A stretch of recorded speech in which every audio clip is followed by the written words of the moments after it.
नमस्कार दोस्तों, मेरे YouTube चैनल पर आपका स्वागत है। आज की कहानी है बहू पर अत्याचार करने वाले ससुराल वालों को बहू ने सिखाया ऐसा सबक कि उन्हें जेल की चक्की पीसनी पड़ी।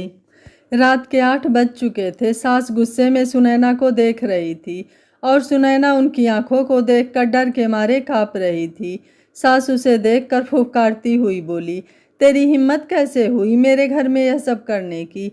ले देकर 4 दिन हुए नहीं इस घर में आए हुए और अपने आप को घर की मालकिन समझने लगी है। आने दे आज मेरे बेटे को, आज तेरी खैर नहीं।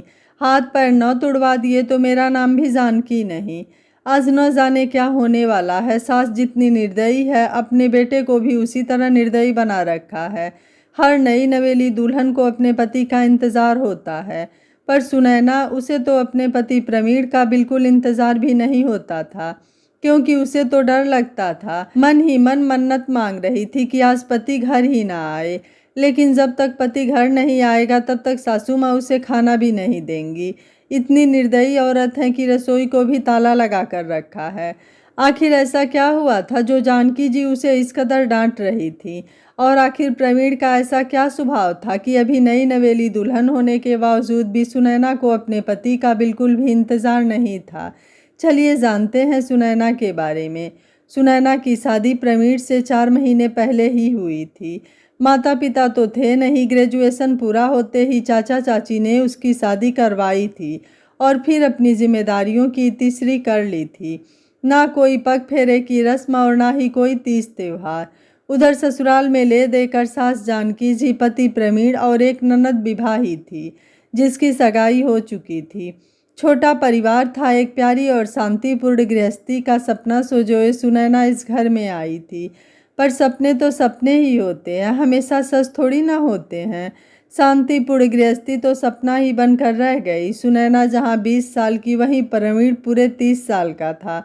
दोनों की उम्र में पूरे 10 साल का अंतर था। सास जानकी जी सुनैना के लिए 10 नियम कायदे बनाए बैठी थीं। सुबह 4 बजे तक उठकर पूरे घर की साफ सफाई करना, उसके बाद स्नान आदि करके रसोई में जाना, हमेशा मुंह पर घूंघट लिए रहना, सबको खाना खिलाए बगैर खाना न खाना, और भी न जाने क्या क्या नियम। सुनैना को उन नियमों को सख्ती से पालन करना होता था, पर अभी उसकी उम्र ही क्या थी।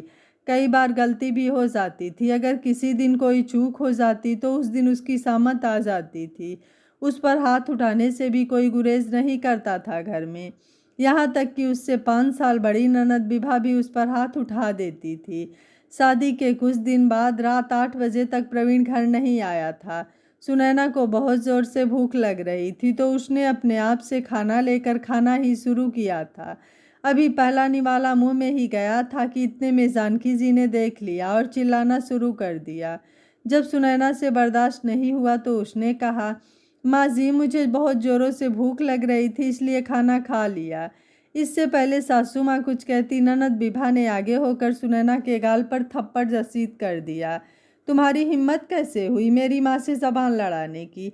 अपने घर में क्या खाना नहीं मिलता था तुमको जो भूख बर्दाश्त नहीं कर सकती थी? मेरा भाई तुम्हारा पति है, उसका इंतज़ार नहीं कर सकती थी? अरे औरतें तो अपने पति के लिए क्या से क्या कर जाएं। इतने में सासू माँ भी बीच में बोली, रहने दे बेभा, क्या संस्कार सिखा रही है इसे? माँ बाप तो है नहीं और इसके चाचा चाची ने ये मिट्टी का ढेला हमारे माथे मर दिया। रहने दे तू, मैं ही रसोई को ताला लगा देती हूँ। ना रहेगा बाँस ना बजेगी बाँसुरी। अपने आप ही एक तरफ चुपचाप बैठ गई। कहते हुए सासू माँ ने वो लगी हुई थाली भी रसोई में ले जाकर रख दिया और रसोई को ताला लगा दिया। सुनैना आंखों में आंसू लिए देखती रह गई। 2 घंटे बाद प्रवीण घर आया। तब जानकी जी और विभा ने खूब नमक मिर्च लगाकर उसके सामने बात को परोसा और वो माँ का भक्त, वो तो इतने गुस्से में आ गया कि उसने भी जाकर सुनैना के गाल पर थप्पड़ लगा दिए। उस दिन उसे खाना तक नहीं मिला।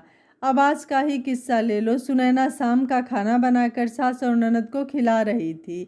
दोनों बाहर हॉल में बैठकर खाना खा रही थी। वहीं सुनैना गरम गरम रोटियां सेक कर दोनों को परोस रही थी। आज सुबह सासू माँ ने सिर्फ 2 ही रोटी खाने को दी थी। इस कारण तो सुनैना को बहुत ज़ोर से भूख लग रही थी, पर प्रवीण तो 10 बजे से पहले आने से रहा। सुनैना से बिल्कुल भी भूख बर्दाश्त नहीं हो रही थी। इससे पहले कि सासू माँ और विभा खाना खाकर रसोई को ताला लगा दे, उसने फटाफट से एक रोटी अपने पल्ले में बांध कर अपने कमर में खोस ली। जब माँ बेटी का खाना हो गया तो उन्होंने सुनैना को रसोई से बाहर कर ताला लगा दिया। सुनैना अपने कमरे में आ गई। इधर सासू माँ और विभा अपने कमरे में आराम करने चली गईं। जब सुनैना को लगा कि अब माहौल सही है तो उसने अपने कमर में बंधी रोटी को निकाल कर रोल के कोरी ही खाना शुरू कर दिया।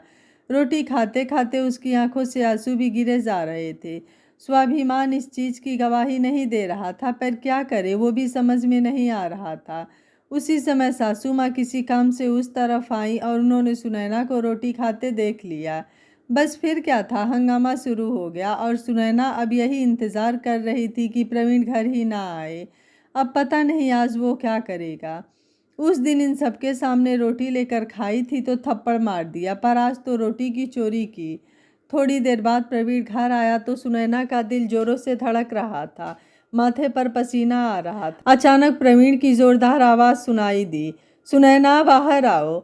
सुनैना डरती कांपती बाहर आई। देखा तो सासू माँ अभी भी नागिन की तरफ फुफकार रही थी। विभा कुटिल मुस्कान के साथ उसकी तरफ देख रही थी और प्रवीण, उसकी आंखें तो गुस्से में लाल हो रखी थी। जैसे ही उसने सुनैना को अपने सामने देखा, उसके बालों को पकड़कर खींचा और धक्का देकर नीचे गिरा दिया। आह! सुनैना की बहुत जोर से चीख निकल गई। तेरी इतनी हिम्मत कि अपने ही घर में चोरी करती है? रुक, तुझे मैं आज बताता हूँ। कहते कहते प्रवीण ने अपनी बेल्ट निकाली और सुनैना को मारना शुरू कर दिया। सुनैना हाथ जोड़ती रही, लेकिन ना उसे तरस आया ना ही उस घर की औरतों को। आखिर जब प्रवीण नहीं रुका तो सुनैना उसे धक्का मारकर दौड़ती हुई घर के बाहर निकल गई। अरे पकड़ इसे, बाहर कहाँ जा रही है? जानकी जी ने कहा तो प्रवीण ने जवाब दिया, जाने दो माँ, कौन से उसके मायके वाले बैठे हैं जो उसे घर में बिठा लेंगे। अपने आप ही घूम फिर कर वापस आ जाएगी। तुम तो फटाफट मेरा खाना लगाओ, मुझे भूख लग रही है। प्रवीण की बात मानकर जानकी जी ने प्रवीण का खाना लगा दिया और प्रवीण खाना खाने बैठ गया, पर सुनैना की सुध बुध किसी ने नहीं ली। आखिर थोड़ी देर बाद सुनैना वापस आई। उसे देखकर तीनों कुटिल मुस्कान के साथ सामने खड़े हो गए। आ गई वापस महारानी, क्या हुआ, मायके वालों ने जगह नहीं दी? जानकी जी ने ताना मारा। देखकर प्रवीण ने भी कहा, जब तक मेरे पैरों में नाक रही रगड़ेगी तब तक घर में नहीं घुसने दूंगा। बड़ी गई थी ना मुझे धक्का मारकर। हाँ भैया, इतनी आसानी से माफ़ मत करना इसे। अगर अभी माफ़ कर दिया तो कल को सिर पर चढ़कर नाचेगी। ऐसी लड़कियों का क्या भरोसा? अरे भरोसा तो हमें तुझ पर भी नहीं है। जो अपनी भाभी का सम्मान न कर पाई वो हमारे घर में क्या मान बढ़ाएगी। अचानक सुनैना के पीछे से विभा के होने वाले ससुर जी निकल कर आए। उन्हें देखते ही तीनों के चेहरे की हवाइयाँ उड़ गईं। अरे आप कब आए समधी जी? उसी समय आए थे जिस समय आपकी बहू रोड पर बदहवास सी दौड़ रही थी। अच्छा हुआ हमें आप लोगों का चेहरा अभी से पता चल गया, वरना हमारा घर तो बर्बाद ही हो जाता अगर ऐसी बहू हमारे घर आ जाती। नहीं नहीं, कुछ गलतफहमी है पापा जी, मैं आपको समझाती हूँ, आप अंदर तो आइए। विभा ने कहा तो उसके होने वाले ससुर जी ने कहा, कौन से पापा जी? कैसे पापा जी? माफ़ करो, हम तो तुमसे कोई रिश्ता नहीं जोड़ना चाहते। और जो समझाना है ना, वो जो पुलिस वाले बाहर खड़े हैं उनको समझाओ।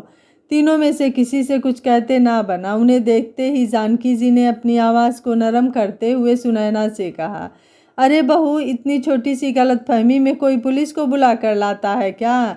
ऐसी छोटी मोटी परीक्षा तो हर शादीशुदा औरत को अपने घर में देनी ही पड़ती है। आखिर यह तेरा ससुराल है, इसका मान रखना तो तेरी जिम्मेदारी है।